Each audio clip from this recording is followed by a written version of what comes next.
철수 씨는 수십 년간 전기 설비 현장과 시설 관리 분야에서 묵묵히 제 몫을 다해온 50대 가장입니다. 기술적인 부분에서는 누구보다 베테랑이지만 최근 현장에서 만난 젊은 동료와 대화를 나눌 때마다 가슴 한구석이 꽉 막힌 듯한 답답함을 느낍니다. 철수 씨가 현장의 고충이나 인간적인 고민을 어렵게 꺼내놓으면 그 동료는 철수 씨의 말이 끝나기도 전에 "그건 선배님이 이렇게 안 하셔서 그래요" 라며 성급한 해결책부터 들이밉니다. 철수 씨는 위로나 공감을 바랐던 마음이 무한해져 입을 닫게 되고 결국 대화는 허탈감만 남긴 채 마무리됩니다.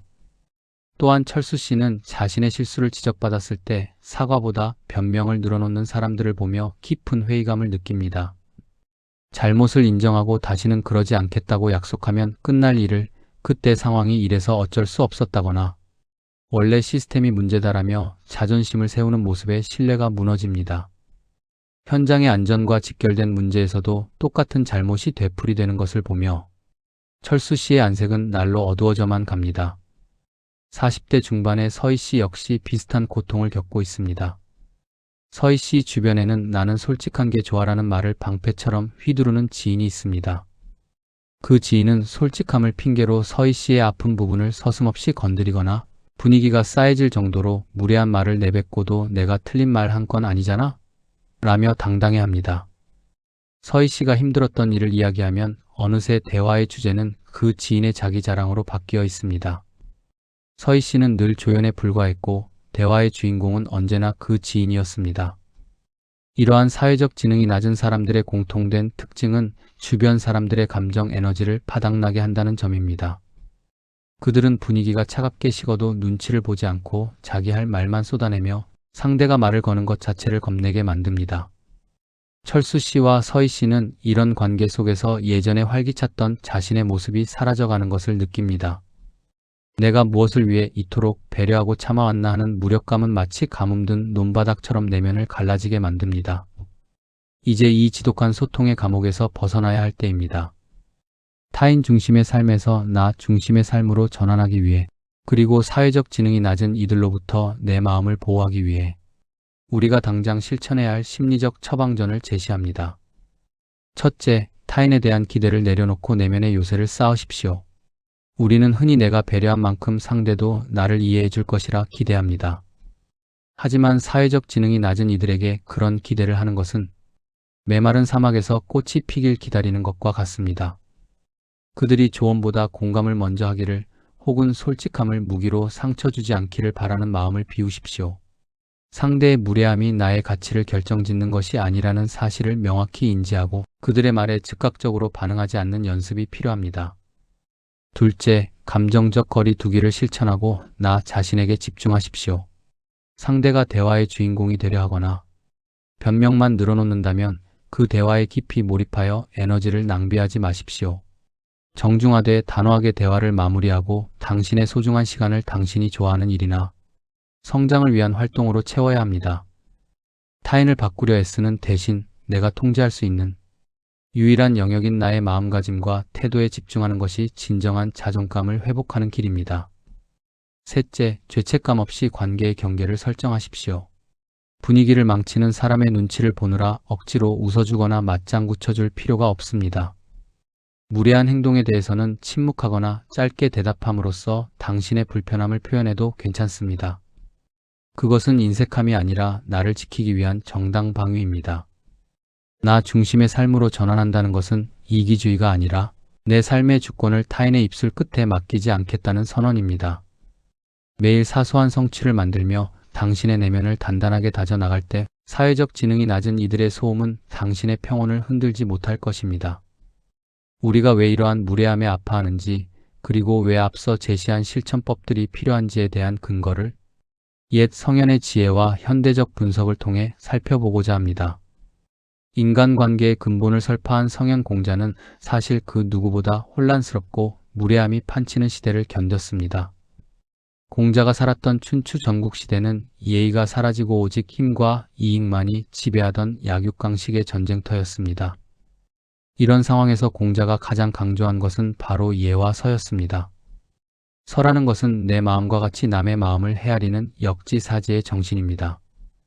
즉, 내가 당하고 싶지 않은 일을 남에게 하지 않는 것이 사회적 지능의 핵심이자 인간다움의 시작이라는 뜻입니다. 사회적 지능이 낮은 사람들은 바로 이 서의 마음이 결여되어 있습니다. 그들이 말이 끝나기도 전에 조언부터 하거나 자기 이야기만 늘어놓는 이유는 상대의 마음자리에 서보려는 노력을 포기했기 때문입니다. 공자는 남이 나를 알아주지 않음을 걱정하지 말고 내가 남을 알지 못함을 걱정하라고 했습니다. 하지만 현대인들은 타인의 시선이라는 보이지 않는 감옥에 갇혀 정작 자신의 본성을 잃어버린 채 외부의 평가에만 일희일비하게 되었습니다. 특히 공자가 말한 우산지목의 비유는 우리 마음이 황폐해지는 과정을 잘 보여줍니다. 본래 아름다웠던 산이 도끼질과 가축들의 약탈로 벌거숭이가 되듯 우리 마음도 사회적 지능이 낮은 이들의 무례한 말과 행동이라는 도끼질에 매일같이 깎여나가는 것입니다. 우리가 아픈 이유는 당신이 나약해서가 아닙니다. 당신의 내면에 여전히 타인을 향한 인의의 마음이 살아있기에 그 부조화가 고통으로 다가오는 것입니다. 현대적 관점에서 분석해 볼 때 사회적 지능의 결핍은 단순한 성격 문제가 아니라 공감 능력의 부재와 자기중심적 사고의 고착화에서 기인합니다. 정보가 넘쳐나는 세상에서 우리는 아는 것은 많아졌지만 정작 상대의 호흡을 읽고 침묵의 가치를 이해하는 능력은 퇴보했습니다. 과거의 방식, 즉 무조건 참고 인내하는 방식이 지금 통하지 않는 이유는 이제는 수평적 소통과 정서적 교감이 중요한 시대가 되었기 때문입니다. 따라서 이제는 멀어지는 법을 배우고 내 삶의 기준을 타인의 박수 소리가 아닌 내면의 평온에 두어야 합니다. 그것이 맹자가 말한 호연지기를 기르고 무너진 인생을 재건하는 가장 강력한 학문적 토대가 됩니다. 인생이라는 긴 항해에서 폭풍우를 만나 배가 조금 파손되고 항로를 이탈하는 것은 결코 실패가 아닙니다. 진정한 비극은 배가 망가진 것이 아니라 항해사가 키를 놓고 바다만 원망하며 앉아있는 것입니다. 모든 인연은 밀물처럼 들어왔다 썰물처럼 나가는 한시적인 현상입니다. 당신 곁에서 멀어지는 사람, 사라지는 명예, 흩어지는 재물에 너무 연연하지 마십시오. 그것들이 비워져야 비로소 당신이라는 존재의 본질이 채워질 공간이 생깁니다. 사회적 지능이 낮은 이들과의 인연을 억지로 붙잡으려 할수록 당신의 손바닥에는 깊은 상처만 남을 뿐입니다. 떠나가는 것은 떠나가게 두십시오. 그것은 당신의 잘못이 아니라 단지 계절이 바뀌었을 뿐입니다. 공자는 하늘이 장차 그 사람에게 큰 임무를 맡기려 할 때는 반드시 먼저 그 마음과 뜻을 괴롭게 하고 몸을 지치게 하며 하는 일마다 어긋나게 한다고 했습니다. 지금 당신이 겪는 이 서운함과 무력감은 당신이 무너지고 있다는 증거가 아니라 당신을 더 큰 그릇으로 만들기 위해 담금질하고 있다는 증표입니다. 이제 멀어진 인연과 과거의 상처는 그들의 바다로 보내주십시오. 그들이 어디서 무엇을 하든 그들 또한 그들만의 궤도를 돌고 있는 별일 뿐입니다. 그들을 미워하는데 에너지를 쓰지 말고 그저 그들의 바다에서도 평안하기를 빌어주는 성숙함을 가지십시오. 그리고 당신은 당신만의 바다를 향해 돛을 올리십시오. 비록 안색은 조금 어두워졌고 예전의 활기는 잠시 사라졌을지라도 당신의 내면에는 여전히 맑은 샘물 같은 본성이 흐르고 있습니다. 다시 시작하십시오. 거창한 목표가 아니라 오늘 하루 당신의 마음을 평온하게 유지하고 단정한 옷차림과 자세로 자신을 예우하는 것부터 시작하십시오. 당신은 이미 충분히 귀하고 다시 일어설 힘이 당신 안에 있습니다.